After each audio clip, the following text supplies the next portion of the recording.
What's up? This is John from John Vance Pro Photography coming to you from New York City.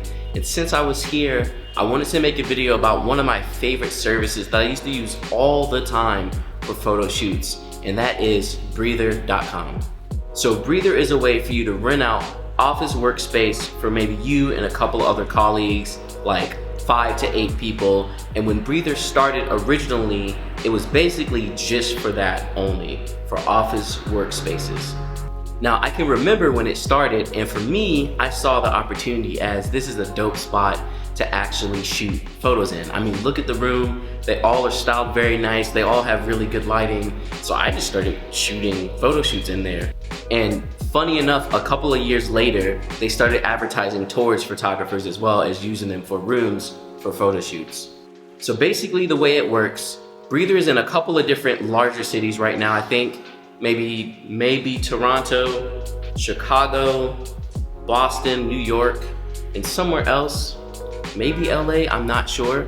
But I'll list that right here in the bottom, which cities can actually use Breather.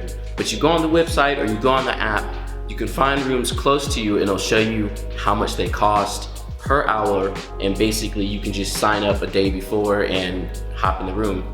They'll give you the code for the room, you come in, there's Wi-Fi, there's chargers and stuff. It's really, really nice. Here are actually a couple of photo shoots I've done in Breather rooms in the past, and I just love using it so much. The rooms have so much character and it's just nice and easy. It's a nice private room that you can use. What I'm finding out so far is it's really not great for video production because the sound in here is pretty crap. And since I'm in Midtown, I have all of New York City behind me and just construction and like honking and traffic. It's the absolute worst. But for photos, it is awesome. So I just wanted to share that with you all. You're probably gonna see a couple of videos of me in a space like this. So just if you were wondering what it was. Also, there's a link in the description for 45 bucks off of your first trial of Breather. So if you wanna rent a room yourself, go ahead and use that code in the description and you'll get 45 bucks to spend on a Breather room. That's good at least for 1 hour. Definitely check them out. Check them out. But thanks again for hanging out with all the noise and the reverb. Like I said again, I wanted to take all my time this year to make videos, so it doesn't matter how bad they are. We're gonna make something and get them out to you. So thanks again for hanging out. Don't forget to hit that subscribe button, and I will be with y'all next time. Peace.